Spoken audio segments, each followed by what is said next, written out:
Backstage reaction to the Charlotte Flair Tiffany Stratton off-script SmackDown segment has been revealed, with more controversy as to just what was scripted and what wasn't, and possible backstage issues between the two as we get closer to WrestleMania.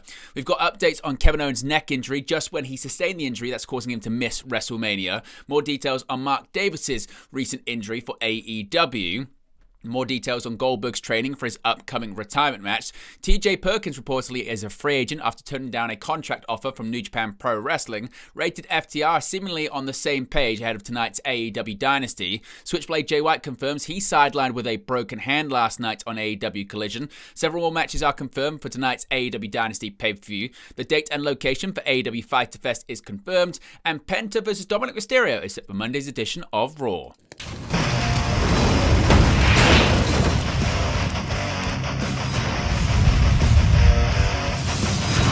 Hey guys, welcome back to Wrestling News 365. Hope everyone is doing well. As always, there are plenty of news stories to get into in the world of professional wrestling. Before we start, as always, you can join the WN365 roster. Click that join button, links in the video description. Also, you can scan the QR code whilst it appears on the sidebar. Looking at the sidebar, you can see tonight we will have a live AEW Dynasty watch-along and post-show. So be sure to join us 15 minutes before the pay-per-view goes live on the air. And as always, you can see the subscriber count right there. We are well over 20,000, now just hitting 20,401 subscribers.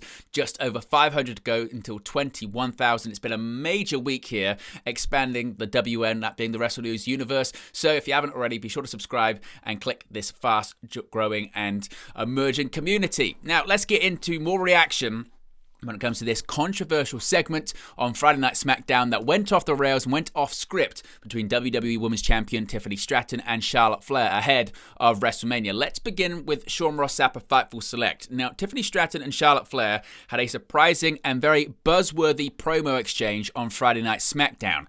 The April 4th promo turned heads as Charlotte Flair appeared to be affected by the crowd in Chicago, and Tiffany Stratton got personal, referencing Charlotte's personal life and recent divorce.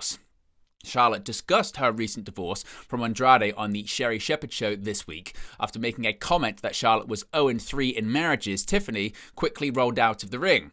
This is when Charlotte Flair would shout that Ludwig Kaiser was in her DMs, that being, of course, Tiffany Stratton's real-life partner. Completely separate of the personal relationship elements that obviously aren't really anyone's business and we don't really know any of the details on, the promo was certainly, according to Sean Ross Sapp of Fightful Select, a hot topic among the women's roster since it happened on Friday. The comments, as we spoke about yesterday, were quickly edited out of the digital versions of the promo, which Fightful have been told was a specific directive.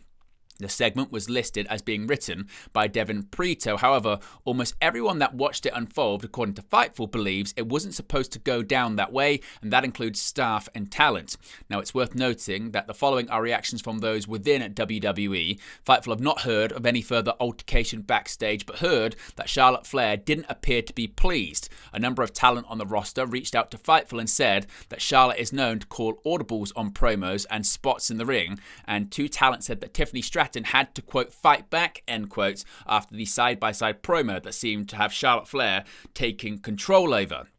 One long-time WWE talent said that going at Charlotte in that manner can be daunting, but it's something every talent has to be willing to do to keep up with her and not get, quote, run over.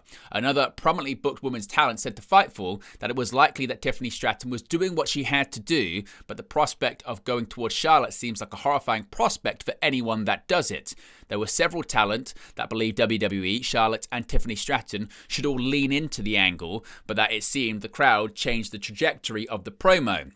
At least one source close to Stratton claimed that Charlotte went off script first and that Stratton fought back. The claim that was rolling out of the ring after dropping the marriage line was to try and avoid the situation escalating. The belief was that the situation has been boiling over for a while between the two.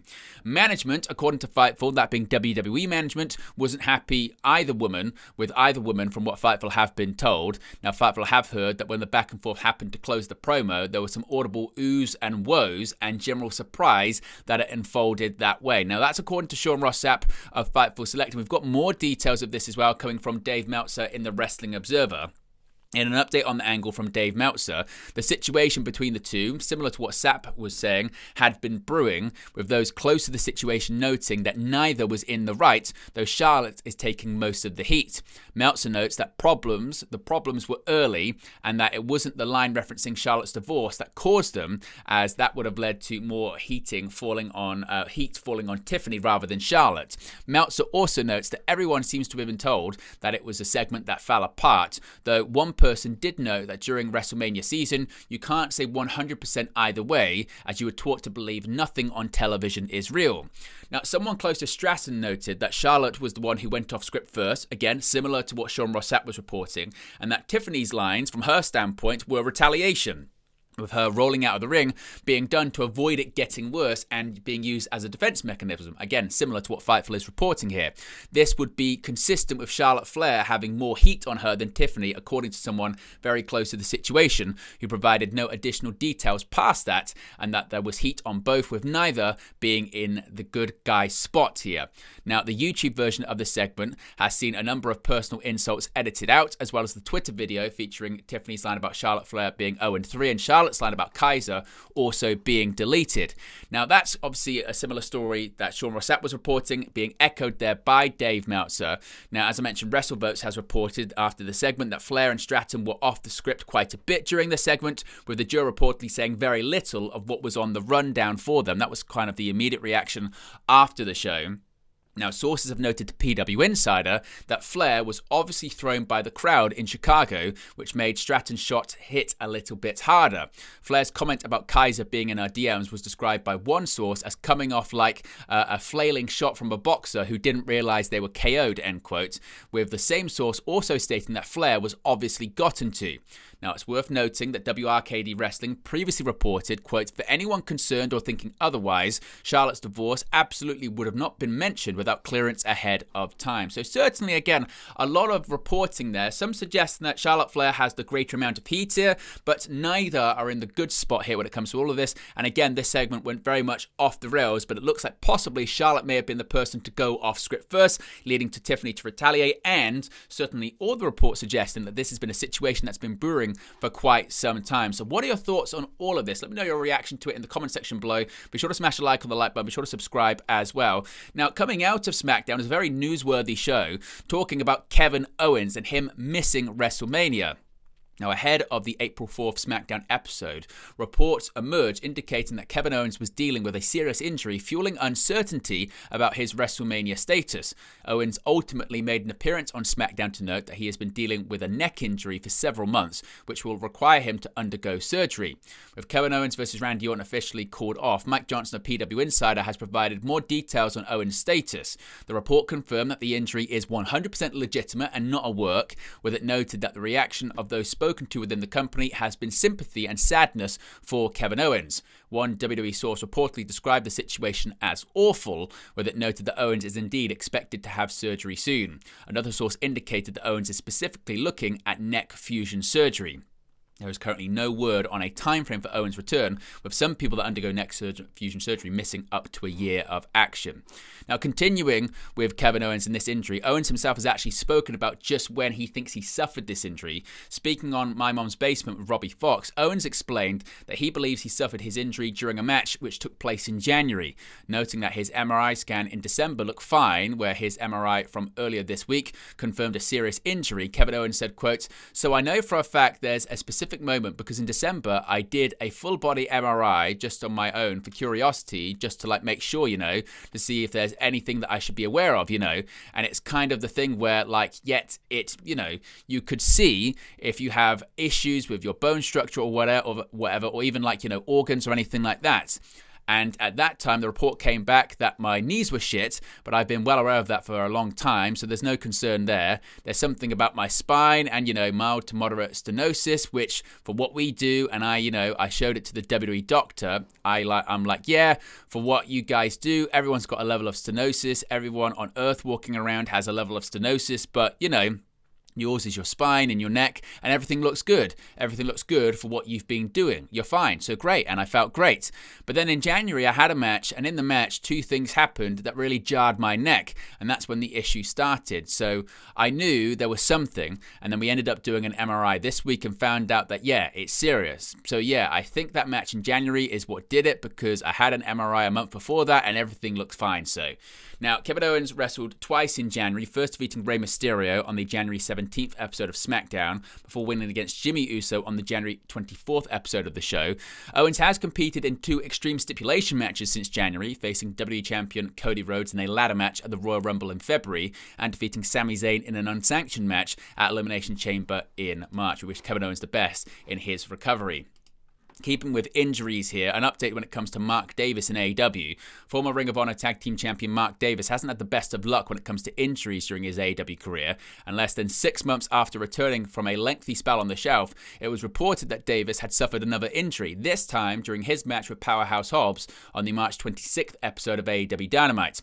Dave Meltzer of the Wrestling Observer has managed to provide an update on the injury, reporting that Davis fractured his foot during his match with Hobbs, leading to the match being cut extremely short after being scheduled for a lot more time. However, the silver lining with the situation is that Davis is rumoured to be remaining on television as part of the Don Callis family, despite not being medically cleared to compete. Meltzer rounded off by saying that Davis is expected to miss a few months of action, but if he is remaining as an on-screen character, the injury isn't as severe as many first believed.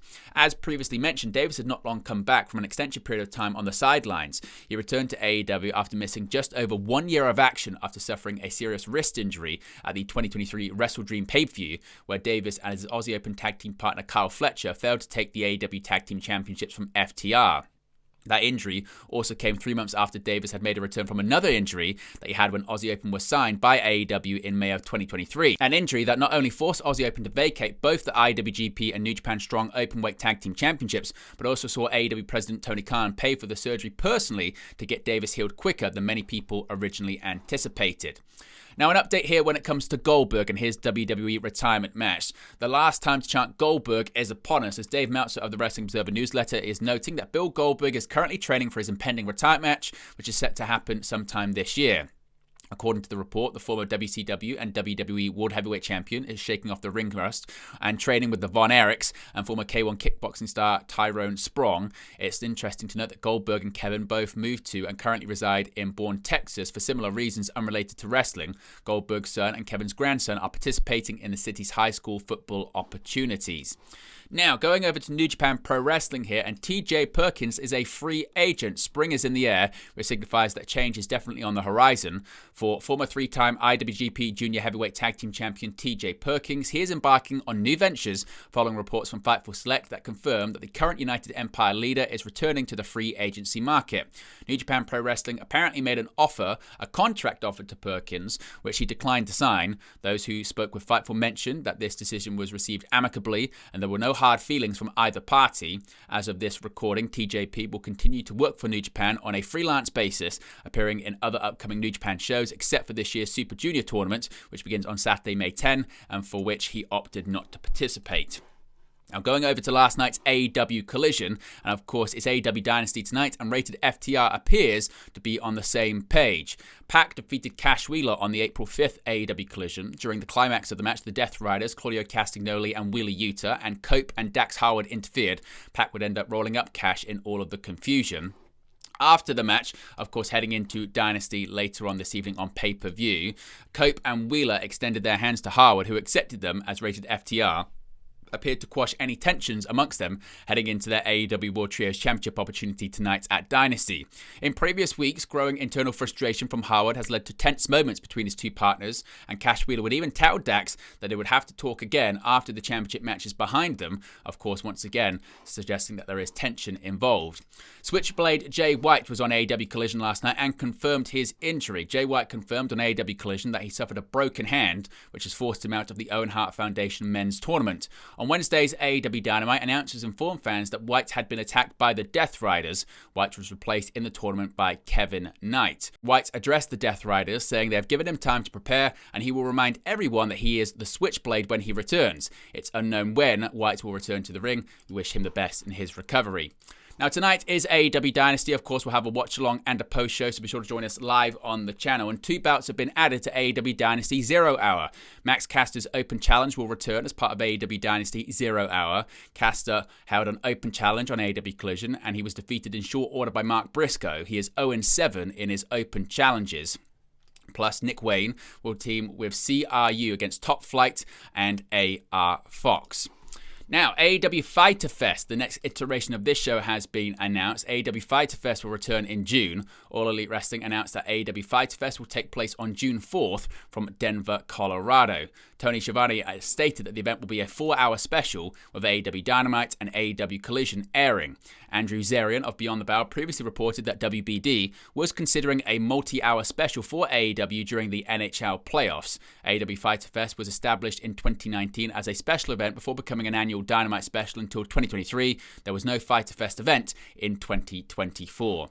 And finally, a match for Monday's edition of Raw on Netflix has been confirmed. Penta is set to take on Dominic Mysterio on the April 7th episode of WWE Monday Night Raw. Penta announced the bout on his Instagram page. Penta said he's going to give Dominic a belated birthday gift. Dominic's birthday is April 5th, so many happy returns to Dirty Dom. But there you go, guys. The latest pro wrestling news for you. Be sure to smash a like on the like button. Be sure to subscribe, bottom right-hand corner. As always, you can join the WN365 roster. Click the join button. Links in the video description below. Or you can scan the QR code when it appears on the screen. Whilst you're looking at the sidebar, you can see upcoming watch-alongs and post-shows that include both nights of WrestleMania, that being Saturday and Sunday. Tonight's AEW Dynasty event, which we're doing a live watch-along and a post-show for. And as always, you can join the WN365 community. That's the WNU universe by subscribing. And you can take us all the way to 21,000, the ever-expanding and growing community here. We've got something special, so if you haven't already, be sure to subscribe. Let me know your thoughts in the comment section below, and I'll speak to you again very, very soon. Hey guys, thank you for watching, listening, streaming, or however you come across this video today. Be sure to click on the video right there to watch our next video, or click the bottom there to subscribe, or the bottom right-hand corner. Thank you very much, and I'll speak to you again very soon.